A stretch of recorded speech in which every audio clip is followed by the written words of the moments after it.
අයිබෝන් ඔයගොල්ලෝ හැමෝටම මගේ YouTube channel එකට මම ඔයාලව ආදරෙන් පිළිගන්නවා. ඉතින් මම අද මගේ මාසායේ චූටි බබාට කෑම එක හදන්නයි යන්නේ. ඉතින් මම මුලින්ම ගෙදර වැඩ ටික ඉවර කරගෙන මගේ බබාට කෑම එක හදන්න තමා යන්නේ. ඉතින් මම අම්මලා අතර බෙදා ගන්න හැටි කැමතියි. මම මගේ බබාට මම කොහොමද කෑම එක හදාගන්නේ කියලා. ඉතින් ඔයාලත් හදලා බලන්න ඔයාලගේ බබාට මේ විදිහට කෑම එක බබාලා ආසාවෙන් කයි. ඉතින් මම මගේ බබාට හදාගන්නේ මෙහෙම තමයි. මොකද මගේ බබා කන්න ගොඩක් ආස ජාතියේ එළවලු ටික දාලා තමයි මම අද කෑම එක හදාගන්නේ. ඉතින් ඔයාලත් ඔයාලගේ බබා කැමති එළවලු ටික දාලා ඒ කෑම එක හදාගන්න.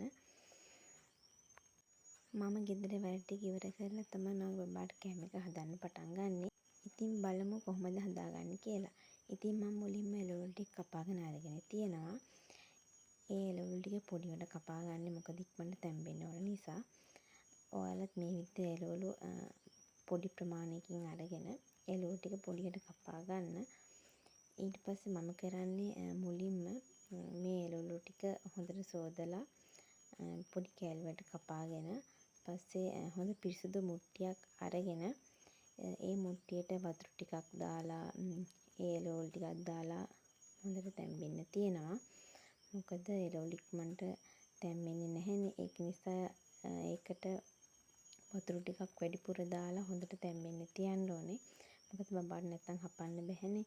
ඉතින් මම ඔන්න මගේ දැන් ඉතින් එළවලු ටික තැම්බෙනවා. ඉතින් හොඳට මිරිවෙන්නම තැම්බෙන්න ඕනේ. නැත්තම් බබා කන්න බෑනේ බබාට. ඉතින් ඔන්න ඒ එළවලු ටික කොහොම තැම්බුනහම ඊට පස්සේ මම පොඩි කිරි ටිකක් මිරිකගෙන ඒකට පොඩි කිරි ටිකත් මම එකතු කරගන්න. ඉතින් මගේ ඔන්න බත් එකේ වතුර හොඳටම හිඳිලා. ඉතින් මම ඊට පස්සේ පොඩි කිරි ටික එකතු කරගන්නවා.